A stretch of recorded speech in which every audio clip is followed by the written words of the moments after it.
Fala pessoal, tudo bem com vocês? Que vitória do São Paulo, hein? Hugo falha e o Brenner mortal. Com isso, o tricolor bate o Flamengo no Maracanã. Os destaques desse jogo, tudo isso a partir de agora. Eu sou o Chico Garcia, inscreva-se no canal e vamos juntos!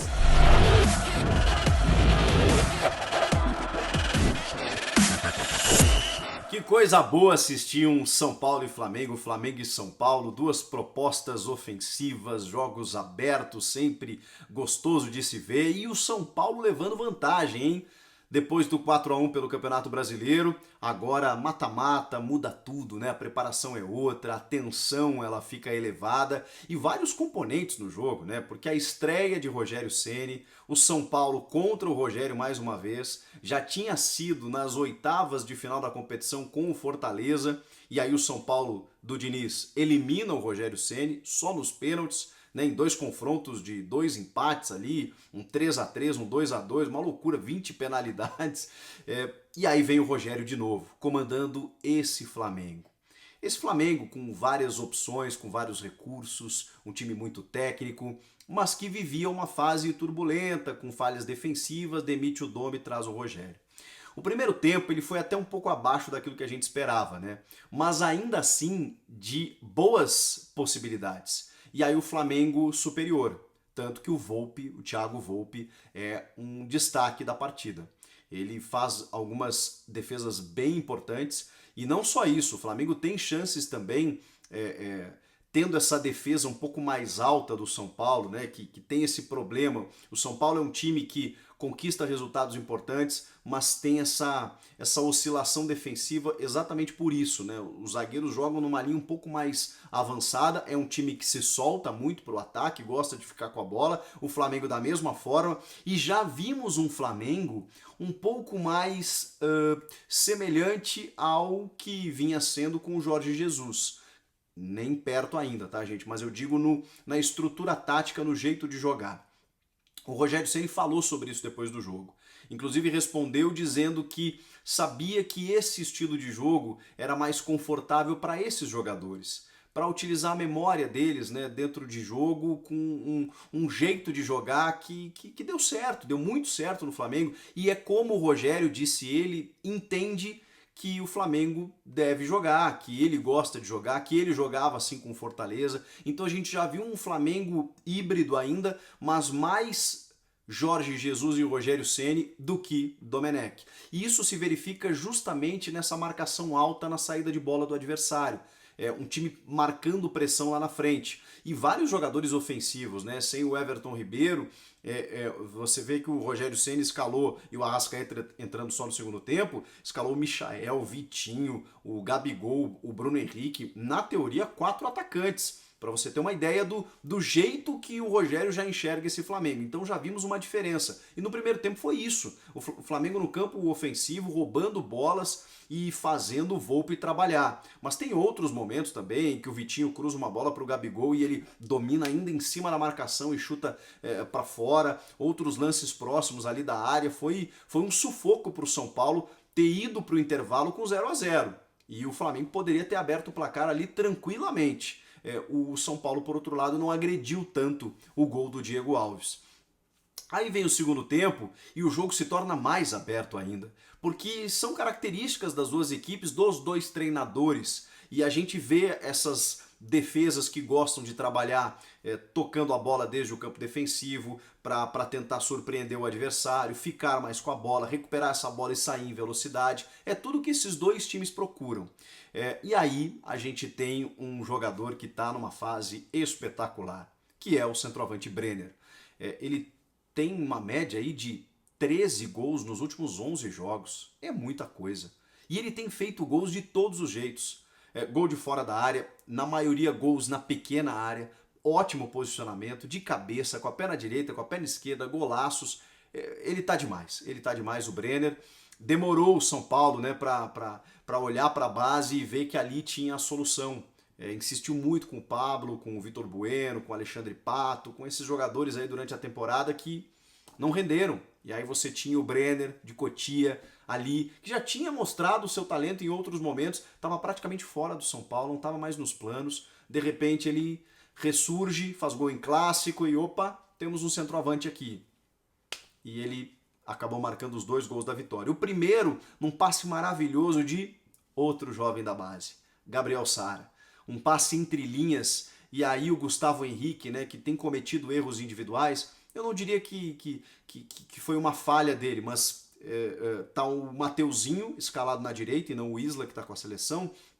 A bola vai entre os dois e o Gustavo Henrique, quando vê, o Brenner já fez o facão e já correu entre eles para ficar na frente do Diego Alves e chuta forte no canto e abrir o placar.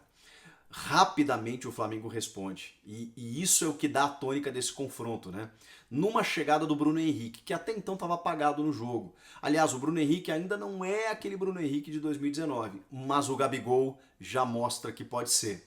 Mesmo 40 dias sem entrar em campo, impressionante, né? No primeiro tempo ele deu muito trabalho e fez um golaço maravilhoso, vindo pela direita. O Bruno Alves, ele dá o primeiro bote, por quê? Porque a defesa está um pouco mais acima, né, com a linha um pouco mais alta. Vem o Flamengo no contra-ataque, os zagueiros eles já estão numa linha intermediária. O Bruno Alves dá o primeiro bote, a bola volta para o Bruno Henrique e ele na sequência bota no Gabigol desmarcado, na frente do Volpi, que só dá uma deixadinha e acaba empatando o jogo. E ali o Flamengo volta para o jogo imediatamente. E aí tudo aparentemente se resolve para um jogo igual, um jogo de um São Paulo mais efetivo e mais marcador do que o próprio Flamengo, mas um Flamengo que chegou muito e fez o Volpi trabalhar também no segundo tempo. Tem um chute maravilhoso do Arrascaeta que o Volpi encaixa a bola.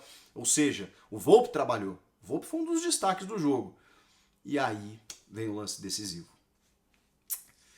Por quê? E vejam como são as coisas. O Rogério Ceni, goleiro, ex-goleiro a vida inteira, chega no Flamengo e pensa, vou dar experiência para minha defesa. Tô sofrendo defensivamente? Tô não, né? O Flamengo, ele chegando, vou mudar. Diego Alves, que se lesionou, ficou afastado, não renovou o contrato ainda, tudo mais, não sei o quê. O Hugo entrou, deu conta do recado, mas sofreu em alguns lances também, algumas falhas, junto com a defesa toda.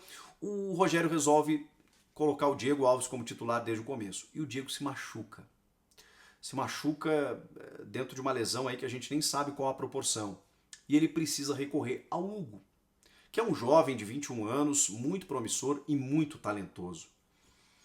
O Hugo entra e já faz uma grande defesa num chute do Luciano, em que ele fecha o ângulo, o Luciano não tem o que fazer, chuta em cima dele. E aí aos 87 minutos de jogo, aos 40 e tantos, terminando o jogo, ele resolve driblar o centroavante dentro da pequena área.